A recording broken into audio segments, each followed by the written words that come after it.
Oh, I don't know. I was entertained by that. Hang on, we haven't got a fuel tank. I was grossed by it. Oh, we need that. Who's rowing today? Elaine. Sean, look, there's no fuel tank, look. Again, Oh, yeah. strap the fuel tank down, leave it in there.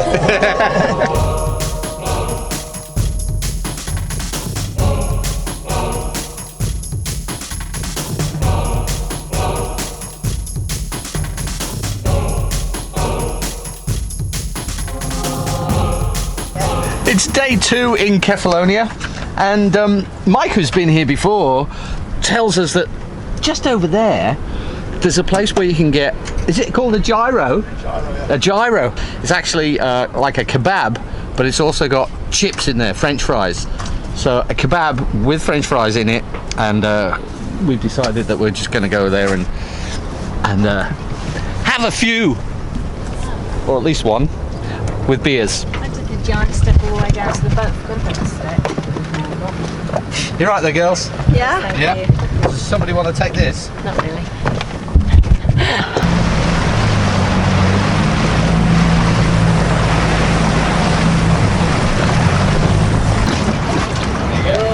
Look at that.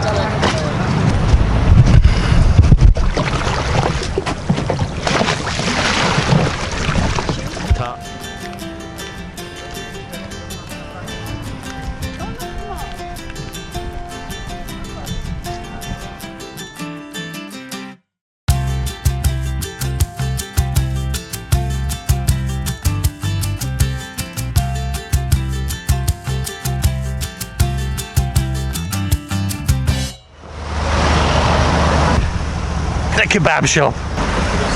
Well, that sucks. Doesn't open till 3. It's just coming up to 2 o'clock. They're not open till 3 o'clock. We've got Pete coming at 5, and we need to have a nana nap. So we're going to find somewhere else. This place is open, and it's got what we want.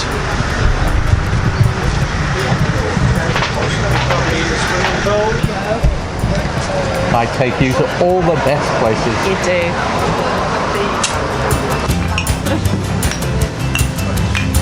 Cheers. Refueling here on the island of Kefalonia in Argostoli is a little bit different from other places. You need to call this guy and get him to bring his truck to you where you're tied up, and he will refill your fuel tank. We've had 1 or 2 questions from our viewers about who exactly Mike and Elaine are, and I must admit, looking back over the footage, I did not really explain properly who they are, nor introduce them properly. 30 years ago, when I was working as a DJ on the Spanish Canary island of Tenerife, Mike was also working out there too, and we met each other and got along quite well, and we've kept in touch ever since. Now, Mike is a 20-year offshore yachtmaster veteran, so when we decided to cross the Mediterranean, we thought we'd better have some help. So I called in Mike, and of course he brought along his fiancée Elaine, who has an awful lot of sailing experience herself. So between those two and us two, we managed to get here to Kefalonia. And while we were here in Kefalonia, I also met up with another DJ from Tenerife from 30 years ago, Pete Forsyth, and his lovely new wife, Sheila. Mr. Forsyth. Expertly done, sir. Yeah, this is very wide. Changed much. Well, there's more of me. Yeah. There you go, Pete. Go and can the camera. That way? There you go, thanks, Pete. Yeah. We're on board. We've made it. One for you. Can we take the camera? Yep. Anyway, what can we get you to drink? Beer, wine, red or white? Yes, please. All of the above. Okay. Well, Yamas, everybody. Yeah, Happy days. Happy memories. Cheers. Although mine are, There we go. mine are pretty faded by now. I don't think they fade. They just You lock them get away. fuzzy around the edges. Well, I didn't realise it was going to take 14 days to get here. I figured on something between 8 and 12. It would have been, you didn't want to stop. Yeah, but you've got to stop. I was just writing my blog today. It's about the trip and the hours, and I was looking back and thinking, we did 23 hours, then we stopped for 6, then we did another 43 hours, then we stopped for another 8 hours. Yeah. Boom, boom, boom. No blood, you I'll survive. No blood, you'll It's live. lovely to meet you. And you. We'll see you We'll soon. see you anyway. soon. Yeah. Definitely. Where that, man? You go. Down. And down again, Pete. Whoa, whoa, whoa. Down there. That's it. And down again. All right, Right, He's having a good old laugh. down again, Pete. sit down. I thought you lost your shoe. Sit down. I nearly did. You've got to sit down. All right, Otherwise, I can't Okay. sit down. Get in. I'm sat. Yay. Get in. I'm not sat. Let me sit down. That's it. Okay, Barry, engine. Hold on to me tight. Bye. Bye. See you soon. Monday, September 29th, I believe it is, and today is the day that we were doing the radio interview on Cosmos FM in Kefalonia in Greece. It was meant to be Aannsha and I doing the interview with Peter Lee, but Aannsha had a little bit of a fall yesterday, and we spent the morning in the accident and emergency department of the hospital. She's had an x-ray. It doesn't look good. She's waiting to see a doctor, but I've got to go and meet Peter for this radio interview. So it's just me being interviewed, basically, is what I'm trying to get across here. Mine's all over the place because I'm running out of time. All right, so I'm going to put this camera away in the dry bag. I'm going to get in the dinghy and I'm going to go ashore and find the radio station. I'm actually in accident and emergency in Kefalonia Hospital, and they've been really good. And there was a little wait, but no longer than you'd expect in any hospital. My ankle gave way when I was on some uneven pavement yesterday, and turns out I fractured my wrist. So clever me. Baz had to go to a radio interview, so he couldn't stay with me. So I'm kind of here on my own. I'm going to walk back to the dinghy and wait for him to finish the interview and commiserate maybe with a coffee while I'm waiting. Apparently I've got to keep it on for 4 to 6 weeks, but it's going to be easy to take off because it's just a bandage and a splint.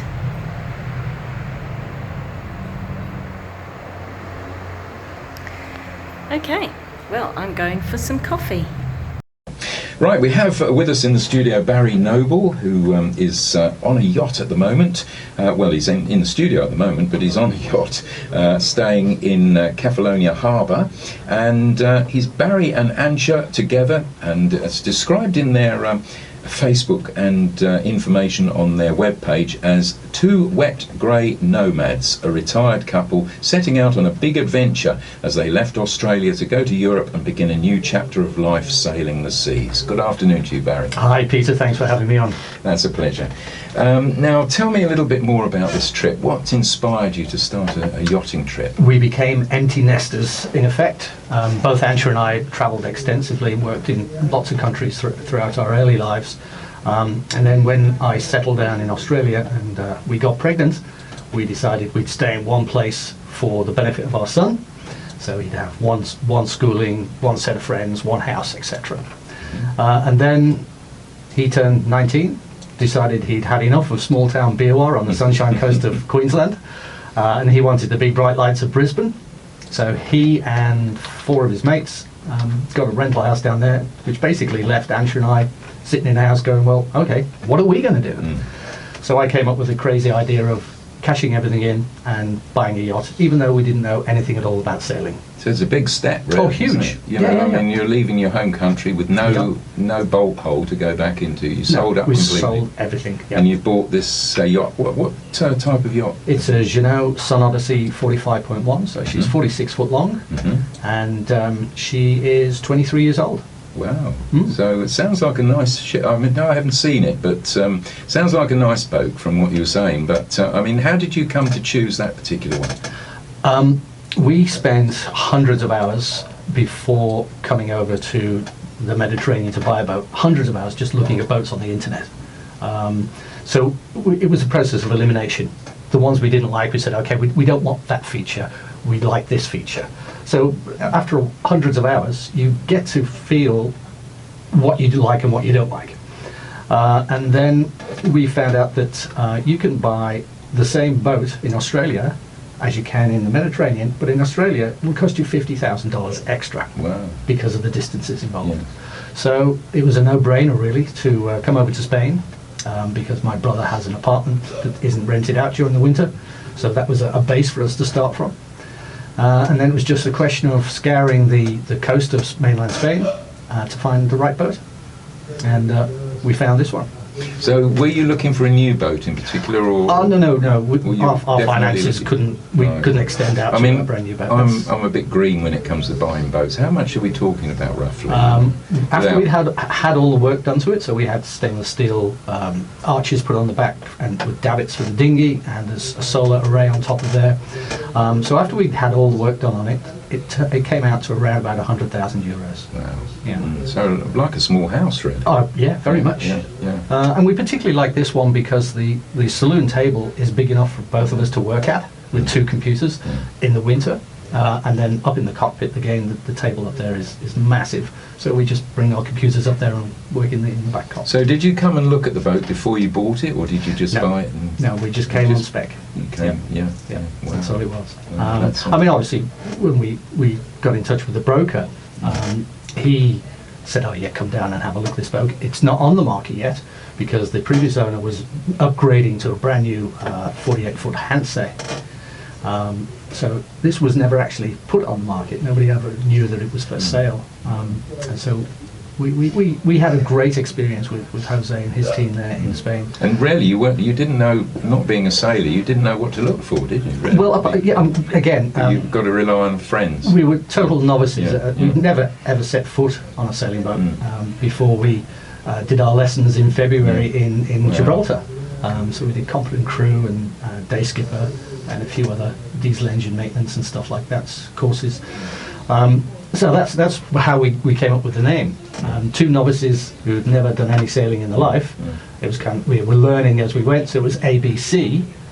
So my wife's name's Aannsha, my name's Barry, Oh, I see. and the C, Oh, I see. S-E-A. Yeah. So that's the name of the Oh, boat, that's ABC. Clever Yeah. combination. Yeah. So you must have been very, very certain that you were going to like it.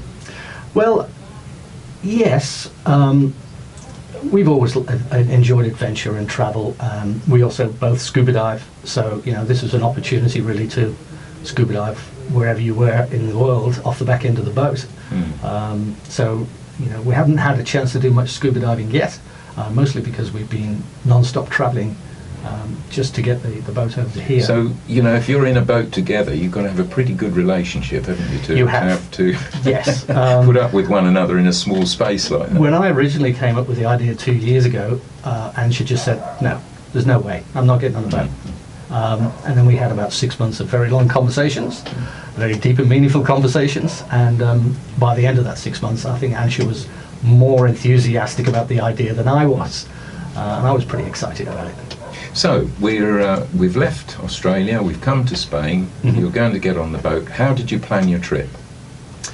To here? No, from Spain. the start of when you get on the boat. What had you said, right, we'll go to the Mediterranean and spend a bit of time there, or had you thought, right, we're going to go around the world? Yes, well, originally we wanted to buy in Australia, but price just made us move to the Mediterranean to buy. $50,000 goes a long way.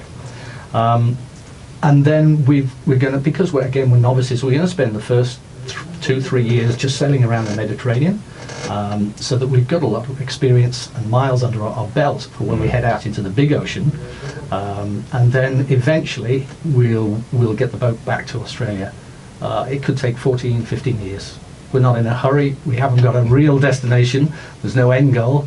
Because there's got to be a lot more to it than just sailing away from the Mediterranean, because you've got places like Somalia where you've got to be so careful, Yes. where you've got Yeah. tolls are going through the Suez Canal and things like that. So are you going to research all that before you go, or Yeah, I are mean, you there's- just going to go on spec and... There's a rough plan. We sail out of the Med and turn left. that sounds like a It's simple very, plan. very technical terminology Yeah. here. So out of the Strait of Gibraltar, turn left, head down to the Canary Islands, because I used to live there as well, so many friends to see You know. when we get there. Mm. Then we'll go down to the Cape Verde Islands, and then we'll cross the Atlantic south of the equator and go to Brazil, places like that, and then eventually up through up through the Virgin Islands and the Bahamas and all that sort of stuff. Eventually through the Panama Canal, and then down a little bit of the west coast of South America. So we want to go to Peru. Again, we've got a friend there, so we're going to visit them. And then just zigzag across the Pacific, checking out all of the islands that we can, and scuba diving as much as we can, and then eventually back to Australia. So when you were younger, did you foresee that you would ever be doing this sort of thing? I've always been a wanderer. As soon as I figured out that passport and airport went together, I left England. In fact, of all of the countries I've lived in, the longest I've ever lived in one country was Australia. It was 20 years. I left England when I was 19. So you might not get back in after Brexit, might you? What, into England? Well, we're hoping that Brexit gets delayed as long as possible, at least another 2 or 3 years, for purely selfish purposes, of course. Because, it's easy for us, being dual nationals, with Australian and British passports, it's easy for us to travel. So you've got another home on the other side of the world, really, that's right, that you can pop into. That's right. So let's now play a record, and you'll probably guess which one I'm going to put on. But after this, I'm going to ask you about the nitty-gritty of actually sailing the boat and what there is to do, because I'm not a sailor, I haven't a clue about sailing, and I'm just interested in finding out what else you have to do on a big trip like that. Coming back to you in just a moment. Right, we have with us now Barry Noble, and we're talking about Barry's trip from Australia to Spain to buy a yacht.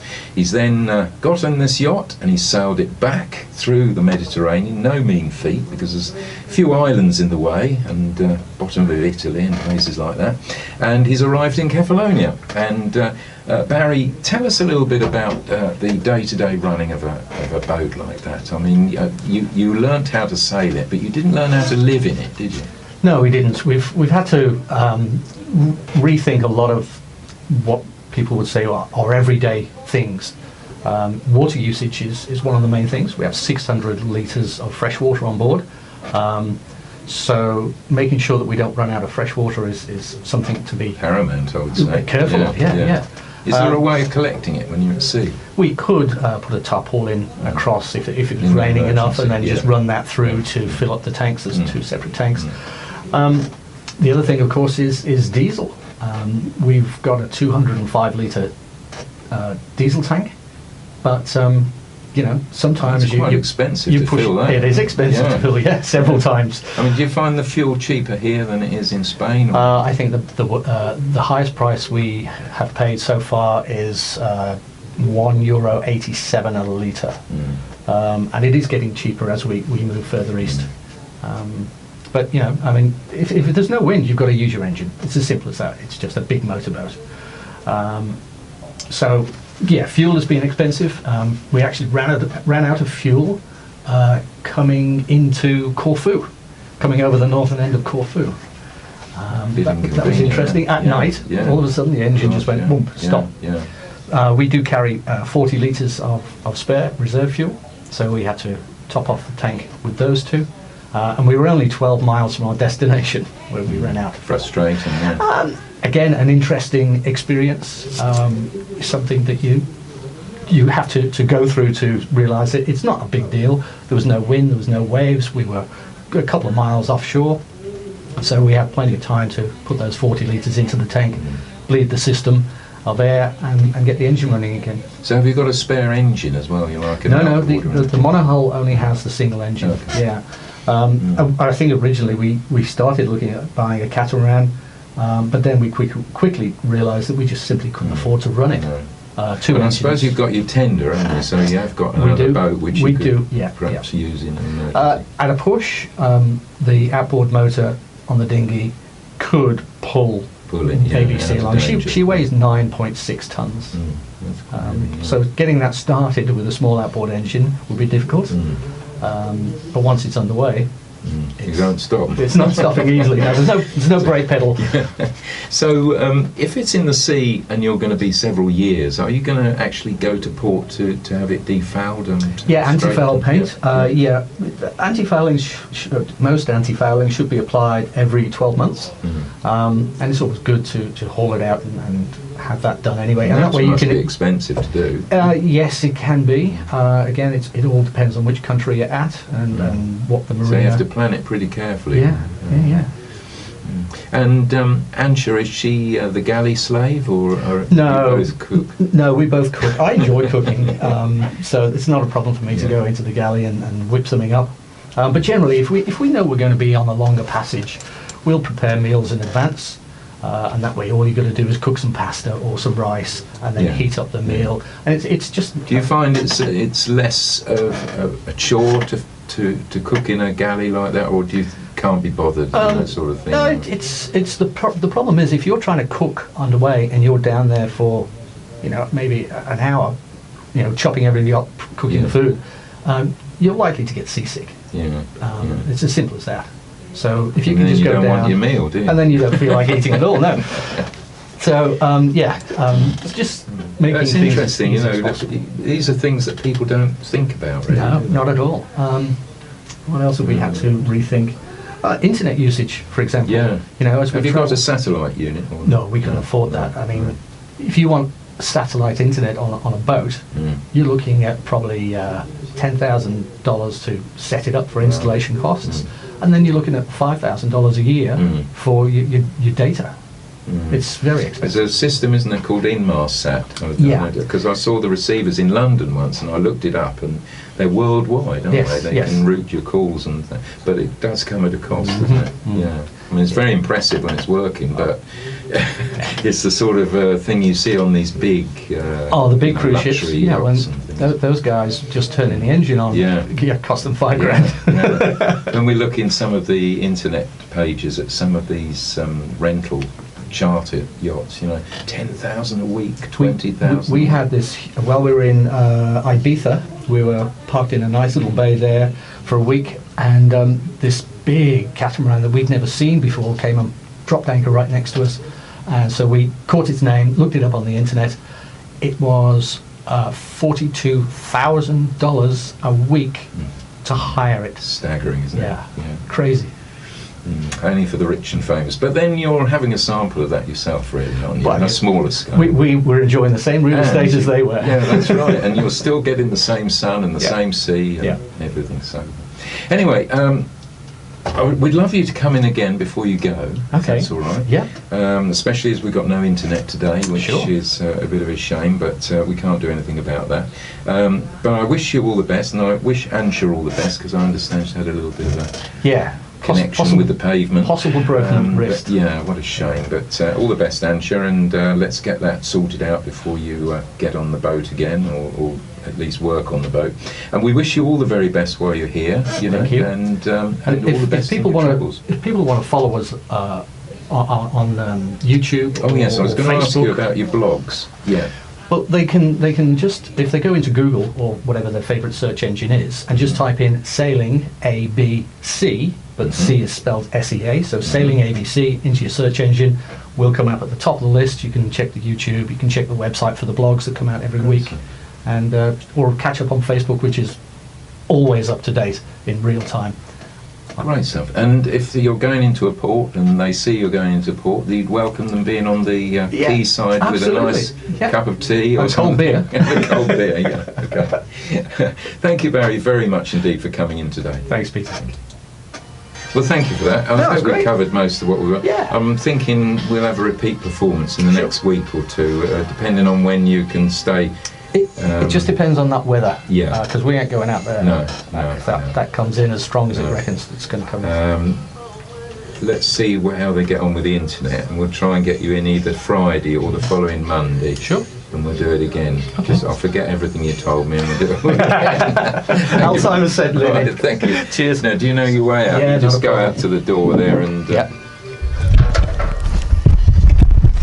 So that was Peter Lee. Great stuff. Join us anytime, 96.5. Next week, we secure AVC in an unfinished marina in Kefalonia to hide from Zorbus, the freak storm dubbed as a Mediterranean hurricane.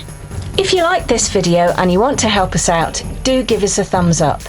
And if you haven't already, subscribe and ding the bell so that you get notified of future video updates.